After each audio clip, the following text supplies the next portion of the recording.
This morning, you probably did what millions of us do every single day. You reached for your phone. Maybe you checked the weather, glanced at the headlines, or scrolled through the usual notifications. Nothing unusual, right? But what if I told you that while you did that, something happened quietly on the other side of the world that may change not only Africa, but the entire digital order as we know it? Without Silicon Valley fanfare, without glossy press releases, Africa flipped the switch on an internet of its own. For 1.4 billion people, the rules of the game just changed. For decades, both Americans and Africans have lived under the illusion that the internet was free, universal, and borderless. But the truth: it has always been a toll road owned by a handful of corporations in California and Seattle. Google, Amazon, Microsoft. They have decided how quickly your searches reach you, how much you pay for storage, and what voices rise to the top. Africa for over 20 years was forced to play by those rules. That ends today. The African Union has launched what it calls the Continental Internet Exchange, a parallel network built not for Silicon Valley, but for Africans themselves.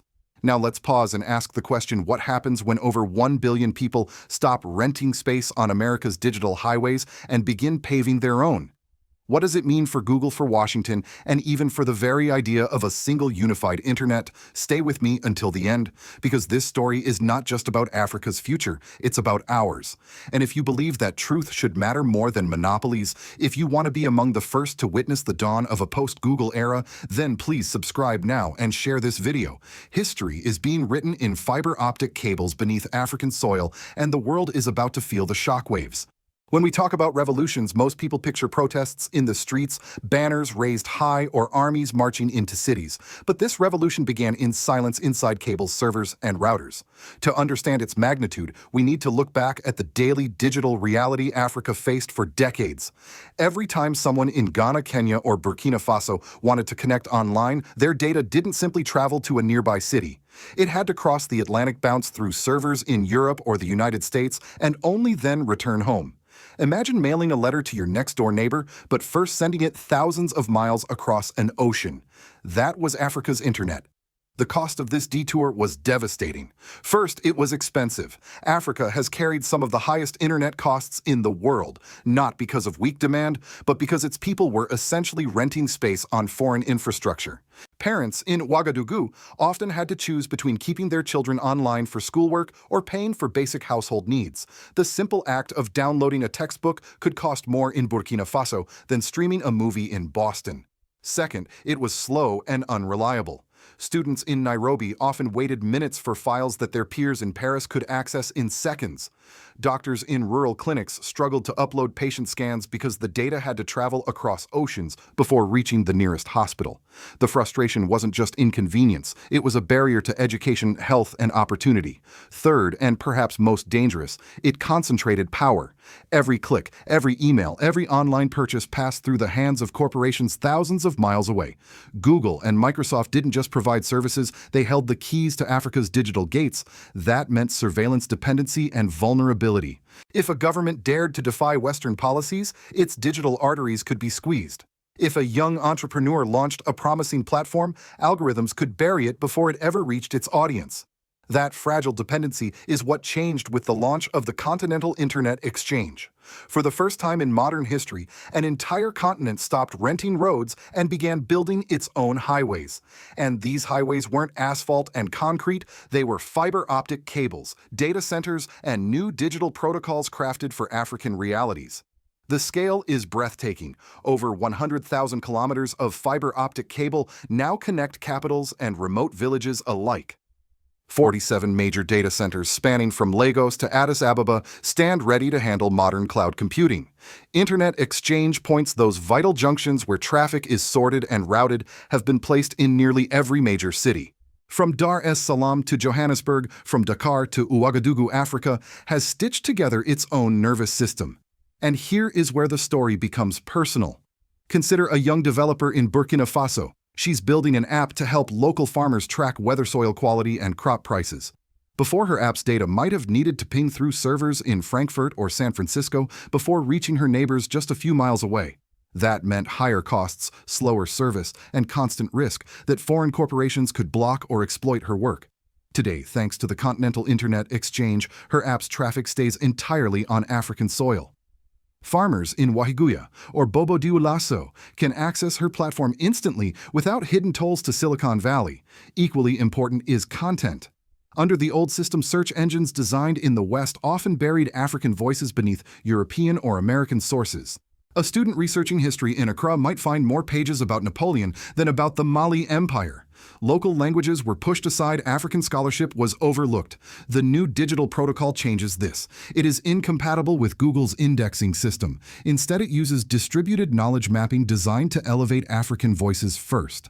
That means when someone searches Burkina Faso independence, they now see African university research oral histories digitized by local institutions and materials in native languages. This is why leaders call it not just infrastructure, but independence. The African Union didn't just build servers and cables, they rewrote the terms of participation in the digital world. For decades, Africa was told that connectivity meant dependency, that to be online meant to submit to foreign frameworks. By laying its own cables and designing its own protocols, the continent has declared Africa will not only be a consumer of someone else's system. It will be an architect of its own. The numbers speak loudly. Within just the first days of launch, adoption spread at lightning speed. But before we get to that turning point, the climax of this story, it is worth remembering why this change feels so seismic. Africa's digital chains were invisible, hidden behind the glow of phone screens and the promise of global connectivity. But for the people living with the daily burden of high costs, slow speeds, and foreign control, those chains were heavy. And when the switch was flipped, it wasn't just a technical upgrade, it was liberation. Every great story reaches a moment when tension breaks, when the slow build of change erupts into something undeniable. For Africa's digital revolution, that moment came just 3 days after the Continental Internet Exchange went live. In those first 72 hours, the world expected curiosity, maybe a few pilot users, perhaps cautious adoption in select cities. Analysts in New York and London dismissed it as symbolic, predicting it would take years before ordinary Africans switched away from the familiar services of Silicon Valley. But reality tore their forecasts apart. Within 3 days, more than 200 million Africans had migrated to the new network. No platform in history, not Facebook, not WhatsApp, not TikTok, had ever seen adoption on this scale so quickly. The sight was breathtaking. Across the continent, data centers lit up, exchange points buzzed with traffic, and digital maps glowed as adoption climbed by the second. What Silicon Valley thought was a side project had become a continental migration. The message could not be clearer. Africans had not remained tied to Google out of loyalty. They were trapped by lack of alternatives. And once offered freedom, they seized it with both hands. This was the climax, the point when the African project transformed from technical achievement into geopolitical earthquake. In Ouagadougou, journalists described their shock at searching in Moray and receiving results shaped by African knowledge systems rather than Google's algorithms. In Nairobi, students streamed lectures without interruption, a luxury once unimaginable.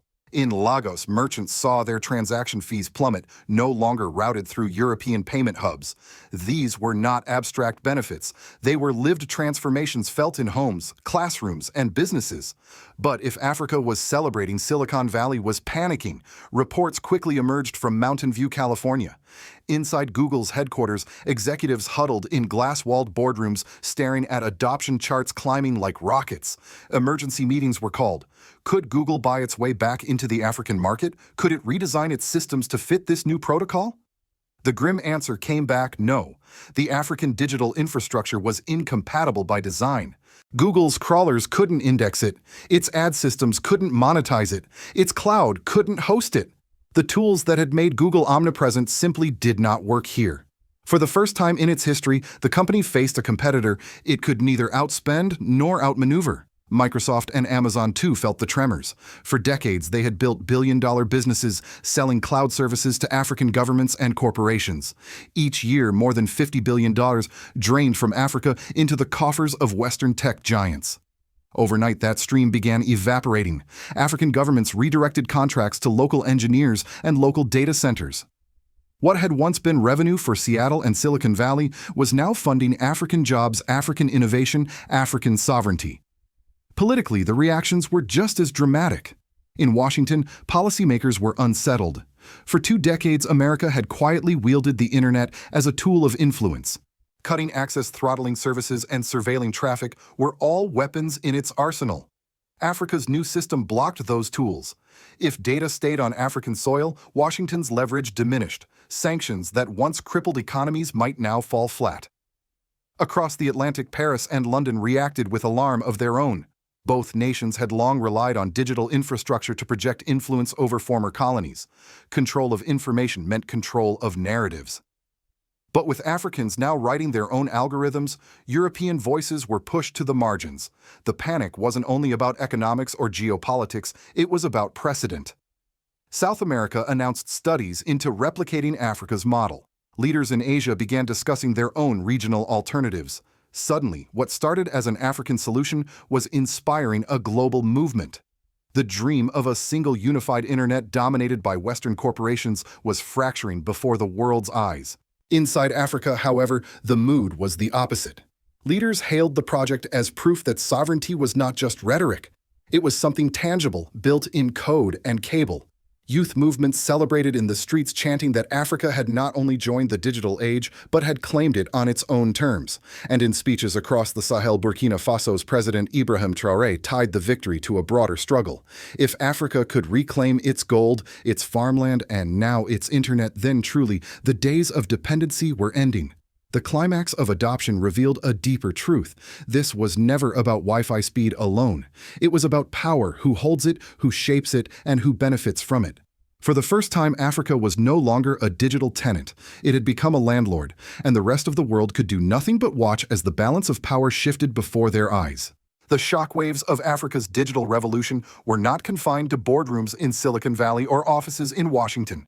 They reached straight into the daily lives of ordinary Africans, changing what it meant to log on, to study, to work, and to dream. For families across Burkina Faso, Kenya, Ghana, and beyond, the shift was immediate and profound. A mother in Ouagadougou no longer had to weigh whether to spend a week's wages on internet bundles just to keep her children connected for school. A family in Accra discovered that the same income once drained by inflated service fees now stretched far enough to cover food, books, and connection. Internet access, long a privilege, was fast becoming a right. Students, too, felt the change in their bones. In rural villages, children once forced to wait hours for a single textbook download suddenly found themselves streaming full lectures without interruption. University scholars could access African research first, not as an afterthought hidden behind foreign sources. The psychological impact was just as important as the technical. Young people finally saw their own voices, languages, and history prioritized in the digital sphere. For a generation that had grown up on imported platforms, this was validation proof that their knowledge mattered. The benefits extended to healthcare. In remote clinics, doctors often struggled to share scans or patient records as files were routed through European servers. Delays were dangerous, sometimes deadly. With traffic now kept on African soil, data moved faster and more securely. A rural nurse in Mali could send an X-ray to a hospital in Bamako within seconds. For patients, it was not just convenience, it was life-saving. Economically, the stakes could not be overstated.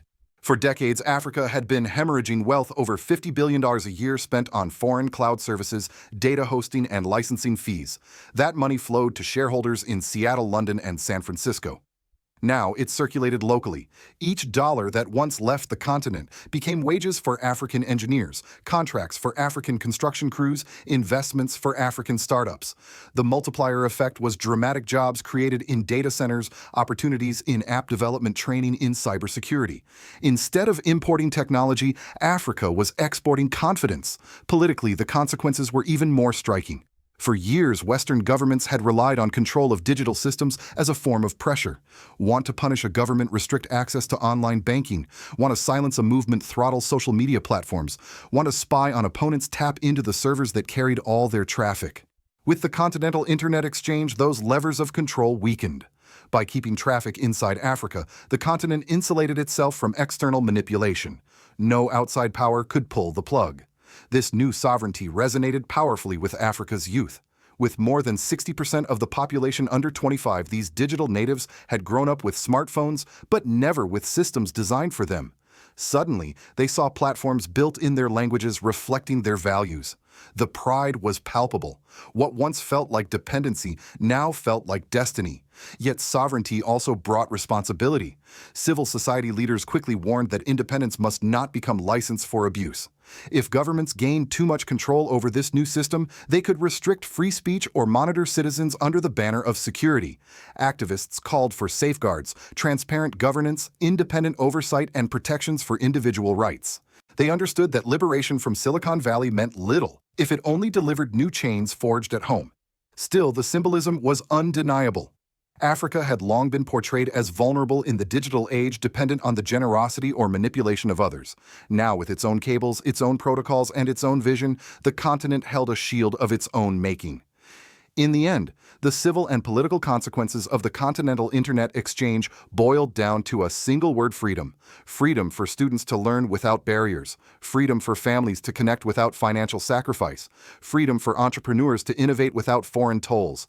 And freedom for governments to govern without foreign strings attached.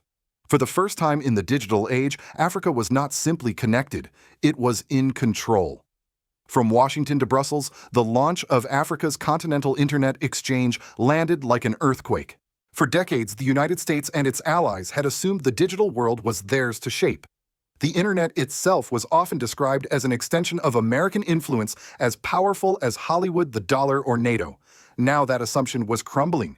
In Silicon Valley, the fear was almost visible. Google executives worried not only about losing revenue, but also about losing access to data. For tech giants, user data isn't just profit, it's fuel. It trains algorithms, sharpens artificial intelligence, and sustains their dominance. Losing 1.4 billion Africans meant losing one of the world's richest pools of untapped digital experience. And because the African system was incompatible by design, there was no quick fix. Google couldn't buy it, imitate it, or integrate it. For the first time, it faced a rival it could not outspend. Microsoft and Amazon faced a different nightmare. Their cloud services had become lifelines for African governments, banks, and companies. Those contracts worth tens of billions were evaporating overnight. What once flowed into Seattle's balance sheets now fueled African engineers, data centers, and startups. Investors on Wall Street began asking hard questions. If Africa could walk away from Western infrastructure, could Latin America or Southeast Asia be next? In Washington, the geopolitical implications were even heavier. The U.S. has long relied on digital dominance as a diplomatic weapon.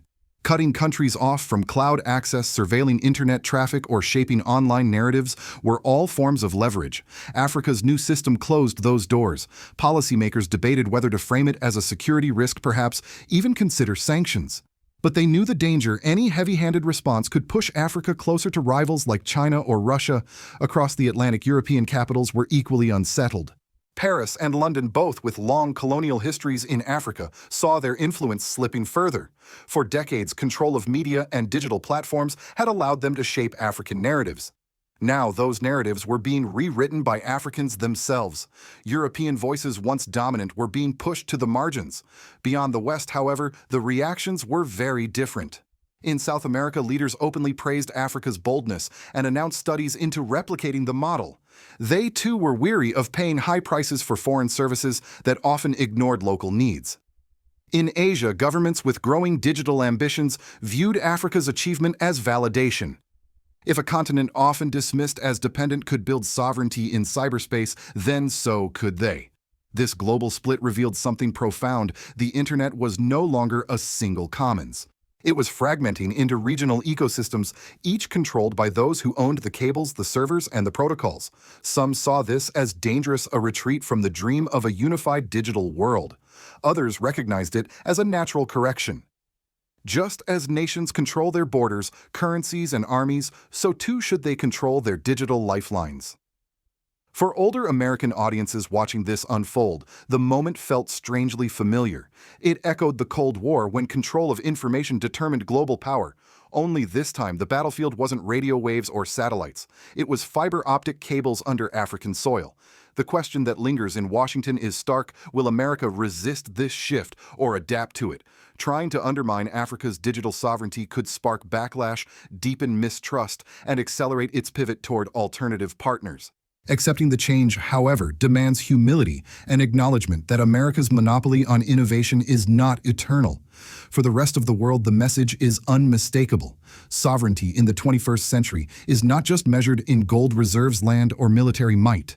It is measured in who controls the data, who owns the cables, and who writes the code. And on that front, Africa has just taken the lead. The launch of Africa's continental internet exchange is not simply a headline, it is a warning. For decades, the world assumed that Silicon Valley's grip on the digital order was permanent, that no one could build outside its walls. That illusion has been shattered. With cables, data centers, and protocols of its own, Africa has proven that even the most entrenched monopolies can be challenged. But history teaches us something sobering. Every bold move toward independence invites resistance.